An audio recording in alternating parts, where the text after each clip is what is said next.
For those who don't know me, my name is Dion, and I'm just so passionate about photography. It's all about chasing that perfect light, capturing a moment in time to cherish and share forever.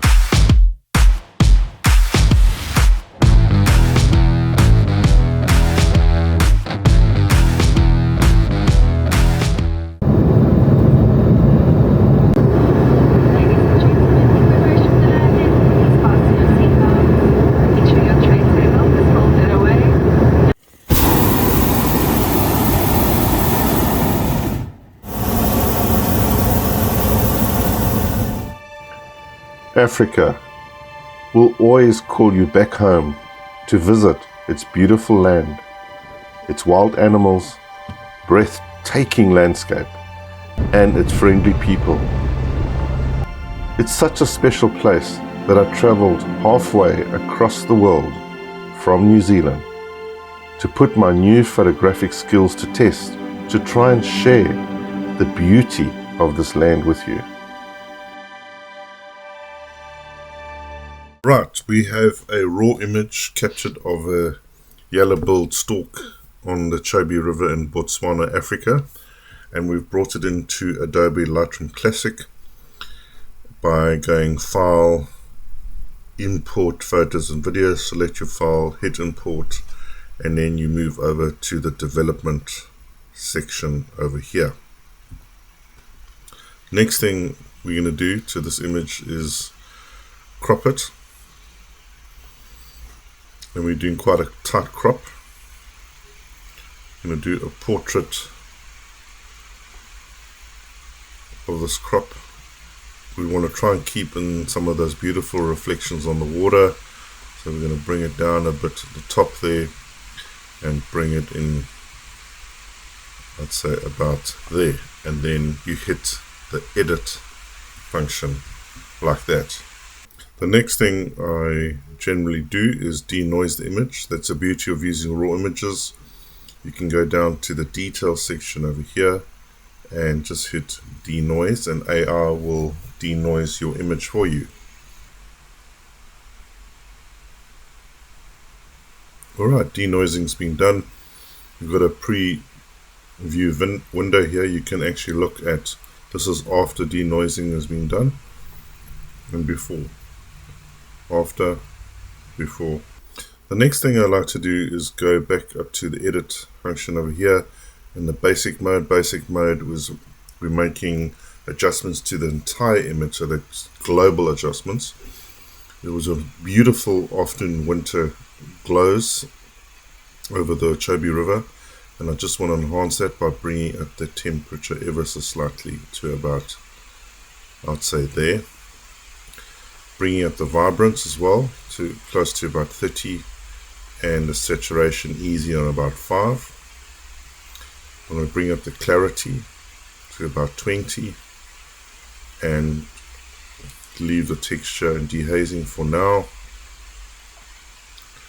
And then on sharpening, we'll bring the sharpening bit up. We'll keep the radius down, detail to about half. And the masking, you can hold down the Alt key and then see where you want to do the masking to about there. Before we introduce any masks make adjustments to certain parts of the image. We just want to check the highlights and possibly just bring down the highlights ever so slightly, lift the shadows a bit to the white side, as well as increase the white slightly and keep the blacks where they are for now. Next thing we want to do is introduce a mask, and masking tools over here. Masking is we're going to be editing certain parts of the image, and what we want to do is get AI to select the subject for us. So we just hit the subject button here, and AI is going to detect it. It's done a pretty good job. It's included parts of the background here between the legs as well as a bit down the side.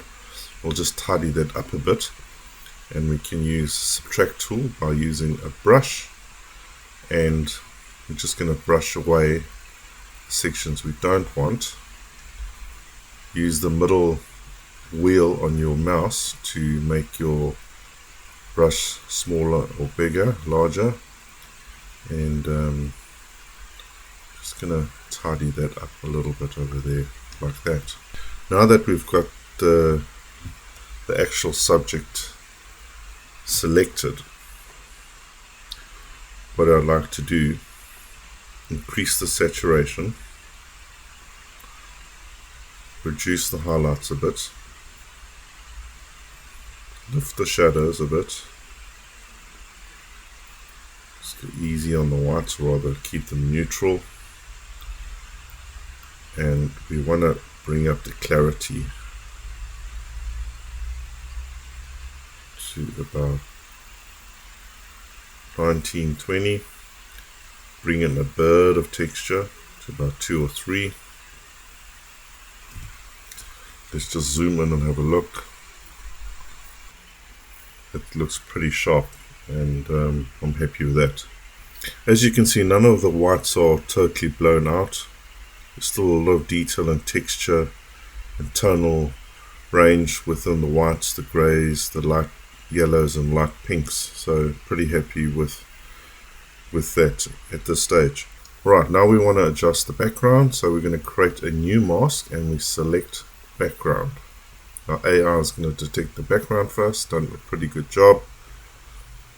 It's left out a bit there, we can just add in a bit with the brush again.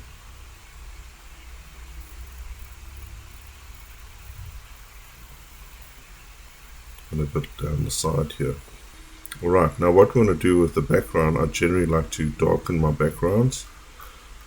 So we're going to drop down the exposure, not too much, to about there. We want to also warm the background up a bit to the time I took the photograph. It was some beautiful winter afternoon glows. Give it a little bit of saturation as well. And now a nice tip here is reduce the clarity of the background as well as the texture, just to give that overall emphasis on the subject, the Stork. Alright, the next thing we want to do is go and do back into the global adjustments. So hit the edit button here and we want to sort out the colors. So we go down to the color mixer. Let's first start with the calibration, starting down here at the blue primaries. Let's just see what it does here. So slightly to the cooler side, to about -5, and I'll go +2 to the left. Green primaries, we definitely want to keep those yellow, so we keep to the right side slightly. No, we don't want to go that side.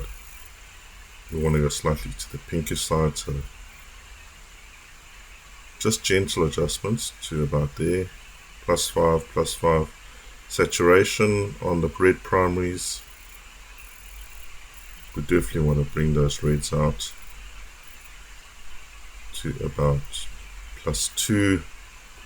And the hues, definitely want to tend to go to the pinkish left hand side. And the shadows, we're either going to make them cooler greens or slightly to the pink side, and I would tend to keep them neutral.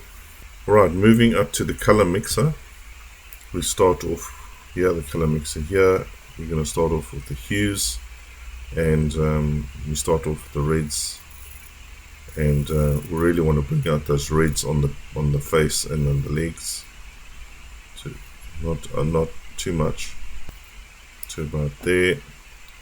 The oranges, keep the neutral at this stage. The yellows to about -4. The greens doesn't make much of an impact, neither would the rest at this stage. Let's just look at the purples, slightly to the left, and magenta doesn't make much of a difference either. Saturation, we're just going to lift really most of those colors, the reds, oranges, the yellows, green we're going to leave, blues, purple, going to lift a bit, as well as the magenta. Luminance makes colors either darker or brighter. So the reds, let's just have a look. Really want to lift those reds to glow a bit, so we're going to take it to about there. The oranges, I'm going to lift them a bit as well to about there. The yellows, be careful, you see can blow out the whites on the feathers. So I'd say to about +3. Greens, aquas and blues not going to make much of a difference. Purples can lift a bit as well as the magenta. Right folks, we're nearly done. Let's just zoom in a bit. Zoom in, and pretty happy with the image. It's crisp, sharp, the colors are vibrant, tonal ranges are lovely warm colors. Let me know what you think. I hope you found this video useful and enjoyed it, and I'll see you soon in the next one.